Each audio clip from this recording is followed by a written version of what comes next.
नवाज शरीफ मुल्क जी ख़िदमत कई, बिजली जा नवा मनसूबा कायम करे लोड शेडिंग ख़त्म कई। इमरान खान घड़ियों चुराईंदो रहियो। रावलपिंडी में वर्कर्स कन्वेंशन खे खिताब कंदे मरियम नवाज़ चयो त महांगाई जो ॿियो नालो इमरान खान आहे।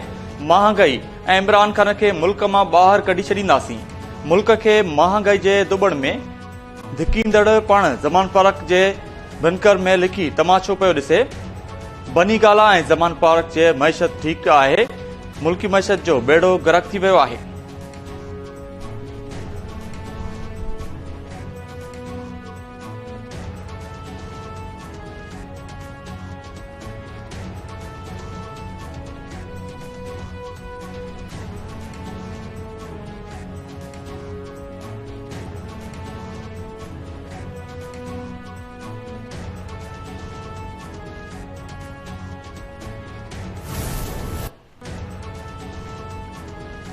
इलेक्शन खां भॼण वारनि मां नाहियूं। चाहियूं था त मर्कज़ ऐं सूबनि में इलेक्शन गॾियल तौर ते निगरान हुकूमत जी मातहत थियनि, जीअं को आंगुर न खणी सघे।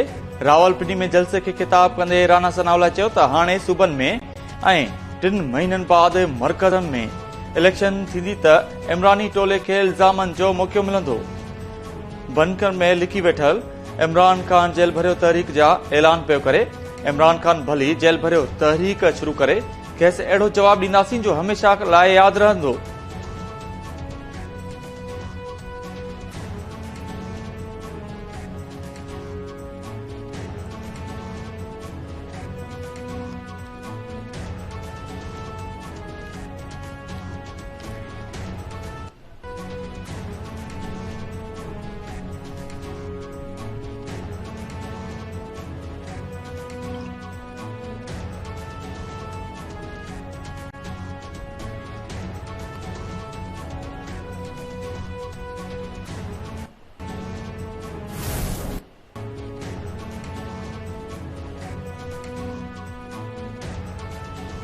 न इलेक्शन जी तारीख़ ॾेई सघूं था, न ई मुशावरत में करे सघूं था।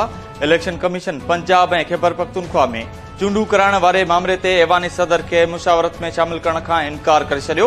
सेक्रेटरी इलेक्शन कमीशन उमर हमीद खान सदर खे ख़त लिखी छॾियो आहे त ख़त में चयो वियो असेंबली टुटण ते इलेक्शन कमीशन पोलिंग जी तारीख़ ॾियण जो पाबंद आहे। उहो सूबनि जे गवर्नर जो अख़्तियार आहे। पंजाब ऐं खैबर पख्तूनख्वा जे गवर्नर्स अञा ताईं चूंडुनि जी तारीख़ नाहे ॾिनी। सदारती ऑफिस सां चूंडुनि बाबति मुशावरत में शामिल थिया। मामला अदालतुनि में अल्तवा हेठि आहिनि। सदर रियासत जो सरबराह है, संदसि एतिराम कयूं था।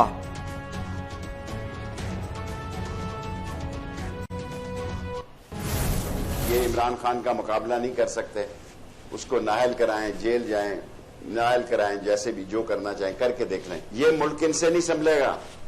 और अगर 30 अप्रैल से पहले कोई इस मुल्क में बड़ा हादसा हो गया तो मुझे जिम्मेदार न ठहराया जाए। मुल्क के वजीर दिफा ने बहुत अहम और बहुत ही हसास वक्त पर एक बयान दिया है और मैं समझता हूं वो सच्चा बयान है। और तमाम लोगों को बैठना चाहिए, इलेक्शन की डेट देनी चाहिए और इमरान खान को नाअहल करार देने की या गिरफ्तार करने की गलती नहीं करनी चाहिए। सदर फौरी इलेक्शन की तारीख दें वरना इस्तीफा दें। क्यों बैठे हैं वहां इतने बड़े घर में? जाएं अपने दंदा साजी के वहां पे काम करें। जाकर आधा सामान छोड़कर आए हो। अगर इमरान खान कहेगा तो 22 तारीख को सबसे पहली गिरफ्तारी शेख रशीद देगा। सदर आरिफ अलवी सूमर खां अॻु चूंडुनि जी तारीख़ जो ऐलान करे या इस्तीफ़ा ॾेई पंहिंजे ॾंदनि जी क्लिनिक हलाए। हुकूमत चाहे थी त मर्कज़ ऐं सूबनि में गॾिजी इलेक्शन थियनि, उन करे देर जा हरबा इस्तेमाल कया पिया वञनि। अॻूणे वफ़ाक़ी घर वज़ीर शेख रशीद जूं लाहौर में मीडिया सां ॻाल्हियूं। शेख रशीद चयो त अधु सामान जेल में छॾे आयो आहियां। इमरान खान चवंदो त जेल भरियो तहरीक जी शुरूआत मां पंहिंजी गिरफ़्तारी खां कंदुसि। ख्वाजा आसिफ असास वक़्त में एतिराफ़ कयो त हिक जो ॾेवालो निकिरी वियो आहे। मरियम नवाज़ चवे थी संदसि हुकूमत नाहे, हिमत आहे त ॿुधाए कंहिंजी हुकूमत आहे।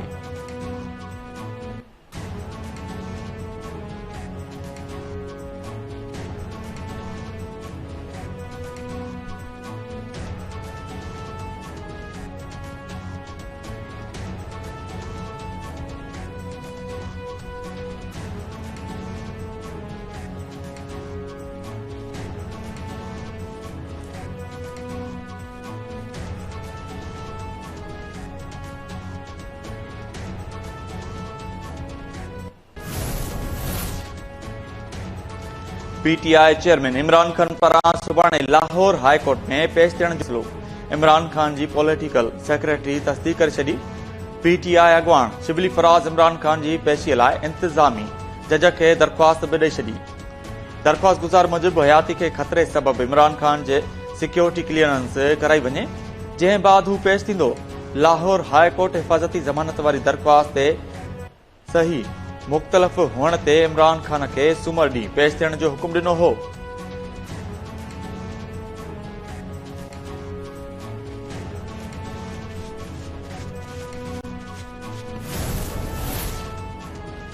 सदर आरिफ अलवी पंहिंजे उहिदे ऐं किरदार खे सम्झे।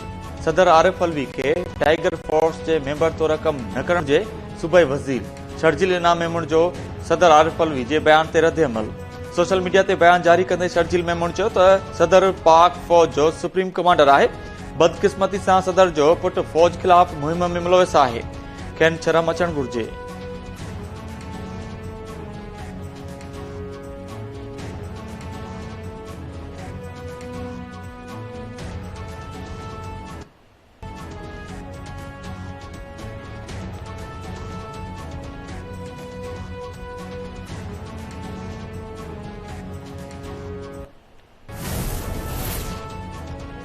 पाकिस्तान हिन वक्त संगीन माशी बुरान के मुंह ॾेई रहियो आहे ऐं मईशत जी बहितरी लाइ IMF खां मदद घुरे पियो। पाकिस्तान ते ज़ोर ॾेई रहिया आहियूं त निजी शोबे में सुठो कमाईंदड़नि खे टैक्स नेट में आंदो वञे ऐं गैर ज़रूरी सब्सिडीज़ खे ख़तम कयो वञे, जीअं अमीरनि खे फ़ाइदो न थी सघे। IMF जे सरबराह क्रिस्टालिना चयो आहे त पाकिस्तान खे अहिड़ा क़दम खणण घुर्जनि जेके मुल्क हलाइण लाइ अणटेर हुजनि ऐं कर्ज़नि जी अदायगी में संगीन हालतुनि खे मुंहुं न ॾियणो पवे। हिन भेरे IMF जी पॉलिसी ग़रीब अवाम जो तहफ़ुज़ आहे। मुंहिंजी दिलि पाकिस्तान जे अवाम लाइ धड़के थी, छो त उते ॿोॾ वॾी तबाही आंदी ऐं हिकु हिसो आबादी मुतासिर थी आहे।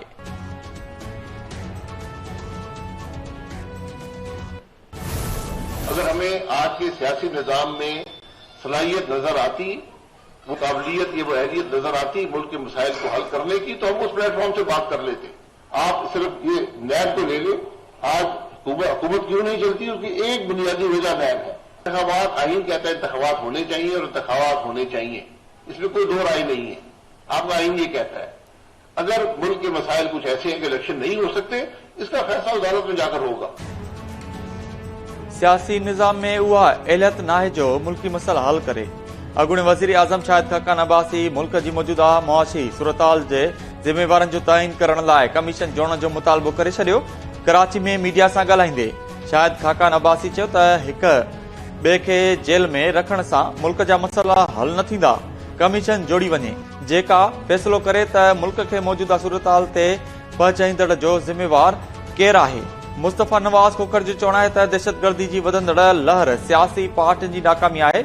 दहशतगर्दी जहिड़े मसइले ते बि सियासी क़यादत गॾु न थी वेही सघे। APC सॾाइण बाद मुलतवी कई वई।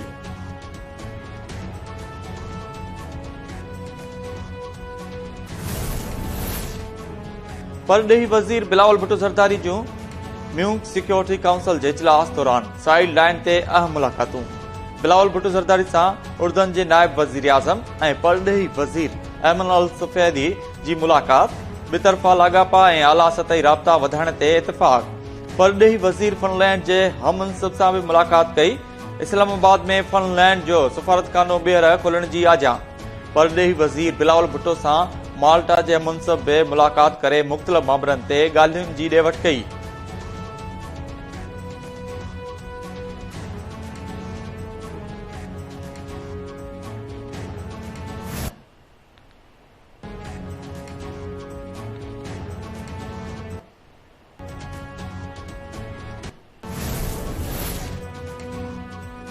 कराची पुलिस चीफ जी ऑफिस ते हमले में ज़ख़्मी थियल पुलिस एहलकार दम ॾेई छॾियो। शहीदनि जो अंगु पंज थी वियो। KPO ऑफिस ते हमले में ज़ख़्मी थियल कांस्टेबल अब्दुल लतीफ़ जो सिक्योरिटी ज़ोन ते मुक़ररु हो। हमले में मुलविस जवाबदारनि जे सहूलियतकारनि जी गिरफ़्तारी लाइ छापा जारी। जांच टीम मुख़्तलिफ़ इलाइक़नि मां 5 शकी जवाबदारनि खे गिरफ़्तार करे वरितो। पुलिस ज़रियनि मूजिबि जवाबदारनि खे सहूलियतकारी जे शक में गिरफ़्तार कयो वियो।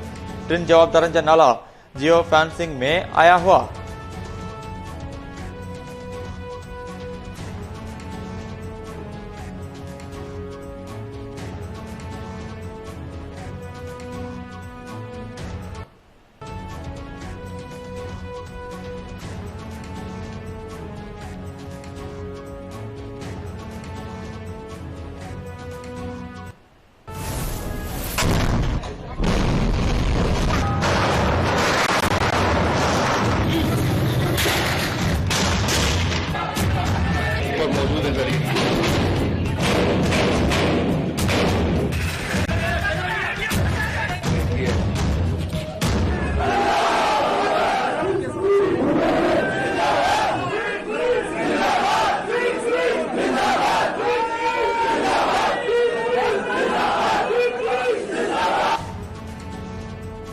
कराची पुलिस चीफ जी ऑफिस ते हमलो कंदड़ 3 दहशतगर्दनि सां गॾु 2 सहूलियतकार बि मौजूद हुआ।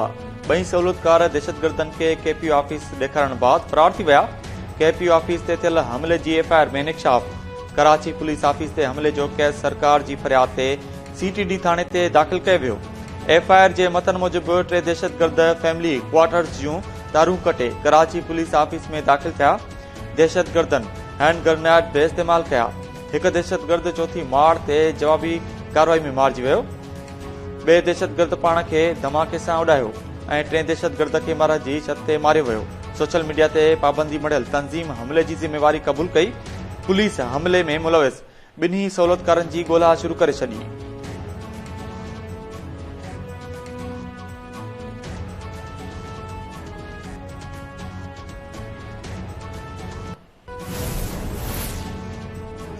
कोयटा में सीटीडी जो ॻुझे इतला ते ऑपरेशन। मुबैना औरत बमबार खे गिरफ़्तार करण जी दावा। सीटीडी मूजिब लेडीज सैटेलाइट टाउन ब्लॉक फॉर्म में ॻुझे बुनियाद ते ऑपरेशन दौरान BLF सां वास्तो रखंदड़ आपघाती बमबार मोहबल खे गिरफ़्तार कयो वियो। संदसि कब्ज़े मां 4 खां 5 किलोग्राम बारूदी मवाद बि हथ। मुबैना आपघाती बमबार जो हदफ़ अहम इमारतूं ऐं सिक्योरिटी फोर्सिस हुआ। सीटीडी थाणे ते केस दाख़िल कयो वियो।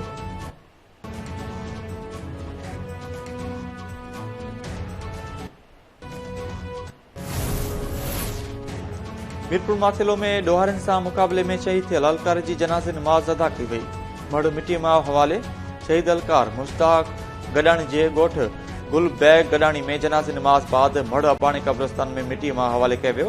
जनाज़े नमाज़ में SSP घोटकी सियासी ऐं समाजी शख़्सियतुनि शिरकत कई।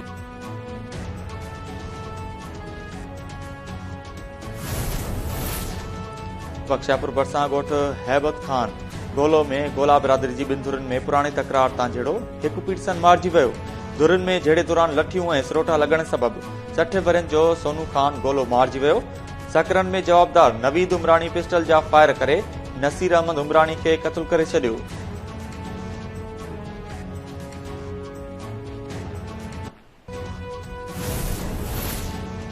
मुल्क में महांगाई पेट्रोल ऐं अटे जे अघनि में वाद खिलाफ सिंध जे मुख़्तलिफ़ शहरनि में एहतिजाज जो सिलसिलो जारी। कंबर मटियारी कोटड़ी कश्मीर मीरपुर माथिलो बाड ऐं दोदापुर ऐं ढकण समेत मुख़्तलिफ़ शहरनि में महांगाई खिलाफ एहतिजाजी मुज़ाहिरा कया विया। मुज़ाहिरीन चयो त हुकूमत पेट्रोल ऐं आम वाहपे जी शयुनि जे अघनि में ॻाटे टोड़ वाद करे जीअण जंजाल बणाए छॾियो आहे। 2 वेलनि जी मानी खाइण बि ॾुखियो बणिजी वियो आहे। हथरादू महांगाई कंदड़नि खिलाफ बि कार्रवाई न कई वई आहे। आम वाहपे जी शयुनि जे अघनि ते ज़ाब्तो आणे हथरादू महांगाई ऐं ज़ख़ीरा अंदोज़ी कंदड़नि खिलाफ कार्रवाई कई वञे।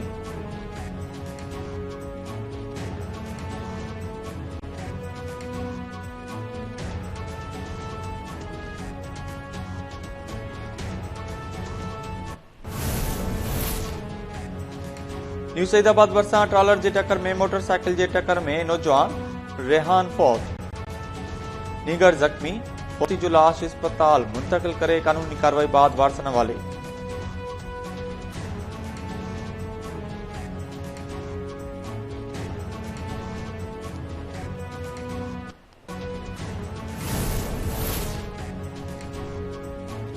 लाड़काने में मुबैना तौर रिश्वत न ॾियण तां रेहड़ी हलाईंदड़ पुरत ते ट्रैफिक अलकार जो तशदुद, पुरतनि जो एहतिजाज। मुज़ाहिरीन चयो त ट्रैफिक सार्जंट इमदाद शेख सब्जी मंडी में रेहड़ी हलाईंदड़ पुरत मुख्तार सियाल खे भतो न ॾियण तां मारकुट करे मर्डिंग करे छॾियो आहे। सार्जंट इमदाद शेख खिलाफ़ कार्रवाई करे इंसाफ़ कयो वञे।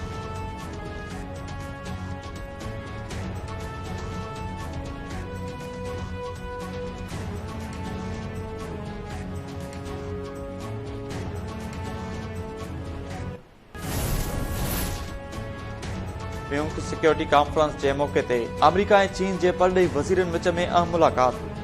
एंटोनी ब्लिंकन ऐं वांग जी विच में मुलाक़ात दौरान चीन जो मुबैना जासूस फूकणो किराइण वारनि मामलनि ते ॻाल्हियूं। चीनी परॾेही वज़ारत जे तर्जुमान मूजिबि चीनी परॾेही वज़ीर अमरीकी हम मुंसिब ते वाज़े कयो त फूकणो किराइण वारे वाक़े ते अमेरिका खे पंहिंजो मौक़िफ़ तब्दील करणु घुर्जे। अमरीकी परॾेही खाते जे तर्जुमान मूजिबि वाशिंगटन नई जंग नथो चाहे। चीनी फूकणनि ज़रिए ॿीहर अमरीकी हद जी भञकड़ी न थियण घुर्जे। चीन यूक्रेन जंग में रूस खे मदद फराहम कई त सख्त नतीजा भोगणा पवंदा।